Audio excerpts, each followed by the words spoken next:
नमस्कार दोस्तों, आप देख पा रहे हैं पिक्चर में कि इसमें एक डायनासोर्स है और यह एक म्यूजियम में पड़ा है। इसका मतलब 18 मई को नेशनल म्यूजियम डे था और इस दिन म्यूजियम डे का थीम है इस साल का म्यूजियम्स फॉर इक्वालिटी। तो आप इसे याद रखना, museums for equality, diversion and inclusion. Okay, so आप म्यूजियम फॉर इक्वालिटी याद रखना।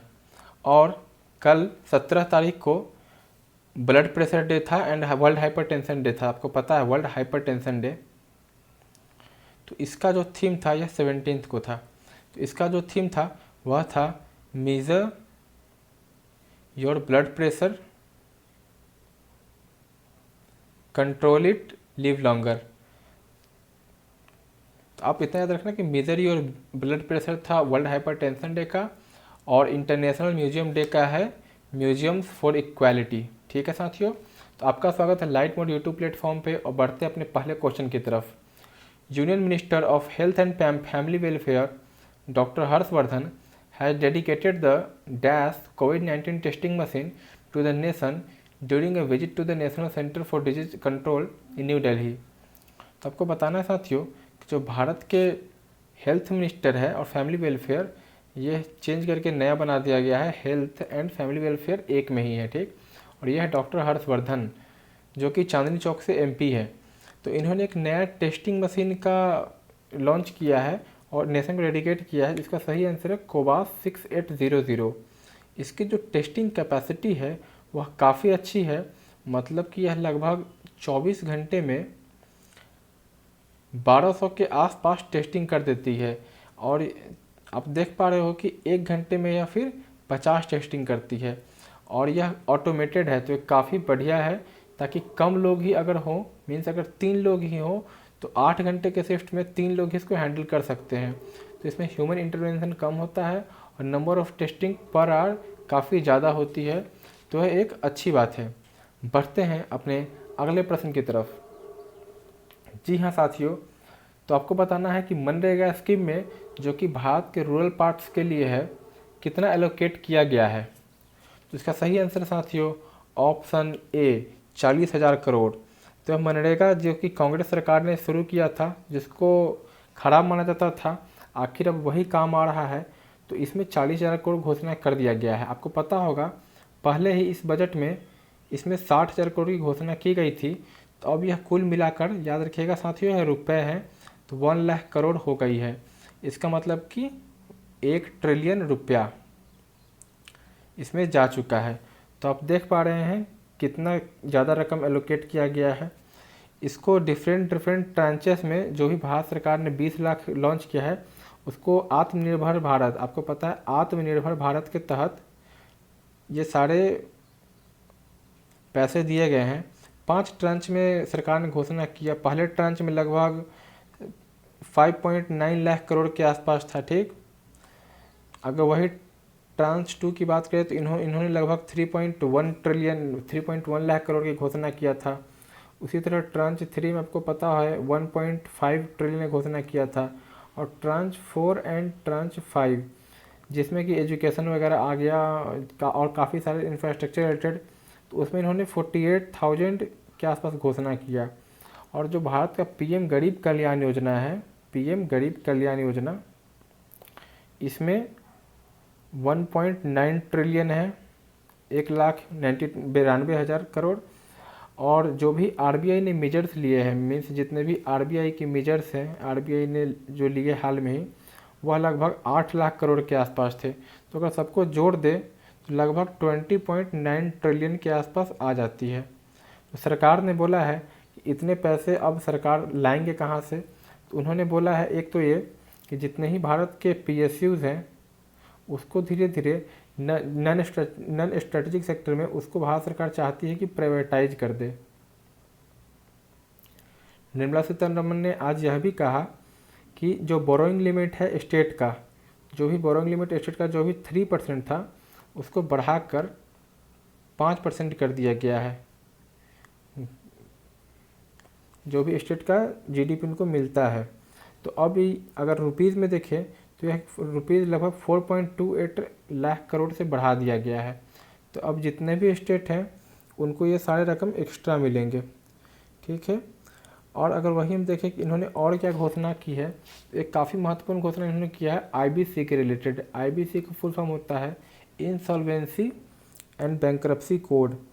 तो इसको हाल के लिए टाल दिया गया है, बट इसमें जो पहले यह प्रोसीडिंग थी इसके लिए जो थ्रेशोल्ड था वह था 1 लाख, और अब इसे इंक्रीज करके कर दिया गया है लगभग 1 करोड़ के आसपास। तो आप देख सकते हैं इसके कारण काफ़ी एमएसएमईज़ को राहत मिलेगी, और बहुत सारे एमएसएमईज़ अब आसानी से लोन ले सकती है जिन्हें कि अब IBC insolvency and bankruptcy code का डर नहीं होगा। अगर वहीं हम भारत में एमएसएमईज़ के हालात को देखें कि भारत में एमएसएमई के हालात क्या हैं, तो चलिए एक नए स्लाइड पे देखते हैं। भारत में जो एमएसएमई है वह अगर एक्सपोर्ट देखें तो भारत के एक्सपोर्ट में लगभग 50% एमएसएमई आते हैं, हिस्सेदारी दिखाते हैं। और वहीं अगर जीडीपी में कंट्रीब्यूशन देखें एमएसएमई का तो वह लगभग 30% है। तो आप इसका इम्पोर्टेंस देख सकते हैं कितना ज़्यादा है कि दोनों फ्रंट पे, जीडीपी फ्रंट पे और एक्सपोर्ट फ्रंट पे, दोनों पे यह इंडियन इकोनॉमी के लिए लगभग एंकर का काम करती है, ठीक है।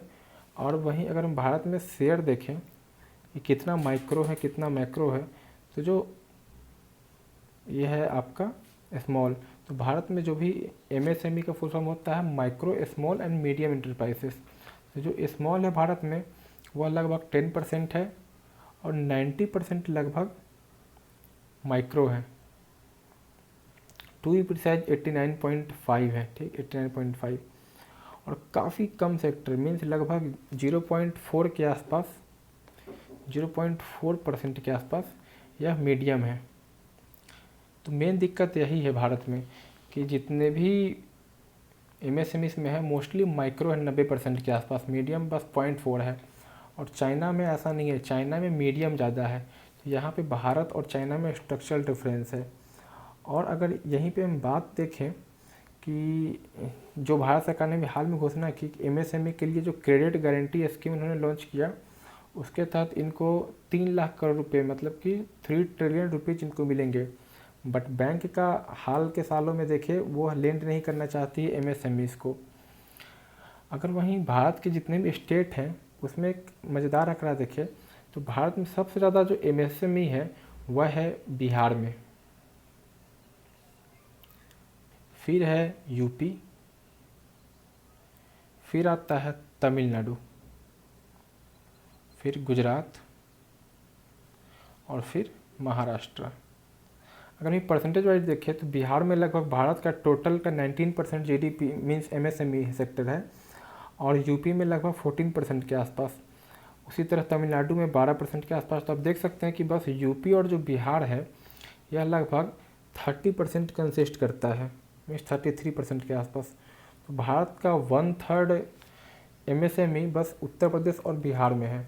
तो आपको बता दें कि अगर बिहार और यूपी जो 3 लाख करोड़ बोला गया है कि सरकार देगी, अगर वह देती है तो जो सबसे ज़्यादा फ़ायदा होगा वह इन राज्यों को होगा। तो ये काफ़ी बढ़िया है कि अगर ऐसा होता है तो एमएसएमई के बारे में आपको मैंने काफ़ी जानकारियाँ दी। अब बढ़ते हैं अपने अगले प्रश्न की तरफ। Which of the following authority agency has developed an online dashboard national migrant information systems on the existing NDMA GIS portal. अगर आप इस क्वेश्चन को देखें तो आंसर इसी में छुपा है, ठीक। GIS का मतलब होता है ग्लोबल इंफॉर्मेशन सिस्टम, और NDMA है नेशनल डिजास्टर मैनेजमेंट अथॉरिटी। तो इसका आंसर यही है। तो आप कोई भी क्वेश्चन देखें उसको ध्यान से पढ़ें, बहुत सारे क्वेश्चंस में आंसर उसी में निहित होता है। Who has been secure 5th term as Israeli prime minister. तो इजराइल के फिर से प्राइम मिनिस्टर बन गए हैं बेंजामिन नेतन्याहू। तो पहले भी यही थे और अब यह फिर से वहाँ के प्राइम मिनिस्टर बन गए हैं, जो कि भारत के काफ़ी अच्छे दोस्त हैं। Who becomes new MD of Jammu and Kashmir bank. Jammu and Kashmir bank अकेला ऐसा बैंक है जिसको PSU का भी स्टेटस प्राप्त है। इसके जो MD बने हैं वह हैं Zubair Iqbal. A book titled Burhan diary dispatches from A quarantined city authored by. तो एक बुक है, इसमें लगभग 60 दिनों के दौरान एक व्यक्ति थे जिनका नाम था फैंग फैंग, उन्होंने अपना जिक्र किया था। इस बुक को उन्होंने और फैंग फैंग ने ऑथर किया है और इसे टाइटल दिया है वुहान डायरी। बढ़ते हैं अपने 7वें प्रश्न की तरफ। Which payment systems has tied up with Federal Bank to offer a cost effective direct to bank account credit option for customers in India. इसका सही आंसर है मनीग्राम। तो मनीग्राम ने यह direct cost effective direct to bank account credit option चालू किया है भारत में। तो इसका आंसर आप याद रखना, ये काफ़ी इंपॉर्टेंट क्वेश्चन हो जाता है। बढ़ते हैं 8वें प्रश्न की तरफ। Federal Bank has launched mobile ATM services in Bengaluru.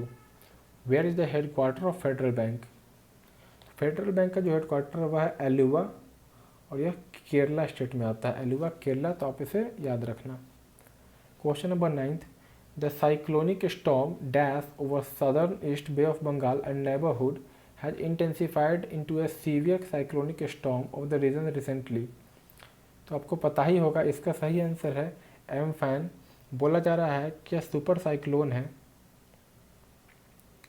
Cyclone एक तरह से चक्रवात होता है जब लो एटमॉस्फेरिक प्रेशर में मीन्स लो ATP हवा जो होता है वह इनवर्ड मीन्स स्पायरली रिमूव करता है। तो यह काफ़ी मजबूत है। बोला जा रहा है कि 1999 में जो उड़ीसा में आया था उसके बाद यह सबसे तगड़ा चक्रवात होगा। खैर देखते हैं क्या होगा। आशा है कि सब कुछ आसानी से हो जाएगा, मीन्स कोई ज़्यादा प्रॉब्लम्स नहीं आएंगे, कोई खास नुकसान लोगों को ना हो। इसी कारण उड़ीसा में जो श्रमिक ट्रेन था वो भी 4 दिन से उसको भी बंद कर दिया गया है। तो ये जल्दी टल जाए ताकि माइग्रेंट लेबर्स को घर भी आसानी से पहुंचाया जा सके। बढ़ते हैं क्वेश्चन नंबर 10 पे। Committee recommends ban on saliva to shine ball owing to कोविड-19 pandemic, who led the committee. तो आपको बताना है कि कौन सी कमिटी को यह कमिटी को कौन लीड कर रहे थे जिन्होंने रिकमेंड किया कि ban on saliva to shine ball. तो मीन्स जो भी गेंद को चमकाने के लिए, आपको पता हो क्रिकेट का जो गेंद होता है उस पर मीन्स स्ट्रिप लगी होती है, तो उसको एक साइड से चमकाया जाता है ताकि स्विंग मिले बॉलर्स को। तो इस पर और इसका इस्तेमाल के लिए थूक का प्रयोग होता है, सलाइवा का। इस पर बैन लगा दिया गया है और यह इसलिए हुआ है ताकि कोविड-19 को देखते हुए पैंडेमिक ना फैले। तो इसे जो जिन्होंने हेड किया हुआ है भारत के पूर्व दिग्गज leg spinner Anil Kumble. Government of India implemented the recommendation made by dash committee to create border infrastructure. तो किनके रिकमेंडेशन पे बॉर्डर इंफ्रास्ट्रक्चर किन्होंने रिकमेंड किया था? इसका सही आंसर साथियों DB शेखवत। और इसके अंदर बहुत सारे रिकमेंडेशन दिए गए थे, जैसे कि इंजीनियरिंग बेंड था ये, कि इंजीनियरिंग का ज़्यादा इस्तेमाल किया जाए बॉर्डर पे, ठीक। उसी तरह हेड क्वार्टर में 200 लोग का ले ऑफ मीन्स कम किए जाए हेड क्वार्टर में। और भी ऐसे अच्छे अच्छे सुझाव थे। मोस्टली इसमें यही था कि तकनीक का ज़्यादा प्रयोग किया जाए बॉर्डर पे। World AIDS vaccine day is observe annually on. तो साथियों आप सोच रहे होंगे कि एड्स के लिए तो वैक्सीन बना नहीं है, तो फिर ये वर्ल्ड वैक्सीन डे क्या है? यह इसलिए है ताकि इस दिन को याद किया जा सके। बेसिकली इसे बिल क्लिंटन ने चालू किया था इसलिए कि ताकि वैक्सीन एड्स का आ सके, बट अभी तक आ नहीं पाया।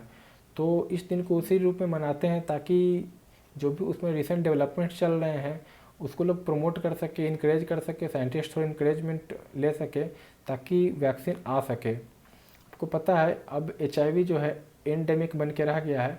WHO ने भी अभी यही बोला है कि हो सकता है कोविड-19 भी पैंडेमिक से एंडेमिक बन के रह जाए और हम इनके साथ ही जिए। आपको बता दें कि एक इंसान थे जिनका नाम था जोनास साल्क।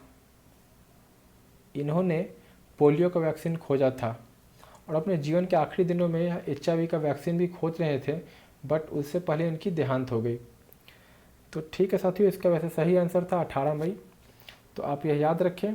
कुछ और दिन देखते हैं, आप याद रखना इसको। 15 तारीख को था फैमिली डे, 16 को डेंगू डे, 17 को हमने देखा टेलीकम्युनिकेशन डे जिसका कि थीम था कनेक्ट 2030 मीन्स 2030 तक जितने भी दुनिया के लोग हैं उनको इंफॉर्मेशन एंड कम्युनिकेशन टेक्नोलॉजी के थ्रू कनेक्ट करना। फिर हाइपरटेंशन हमने देखा कि कंट्रोल योर BP, इसका मेजर योर BP इसका थीम था।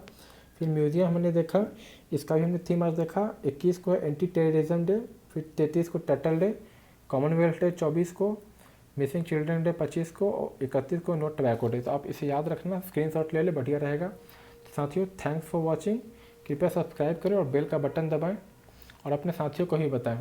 कोई प्रॉब्लम हो hi@lightboard.in पे हमें बताएं। साथियों सी यू सून, बाय बाय।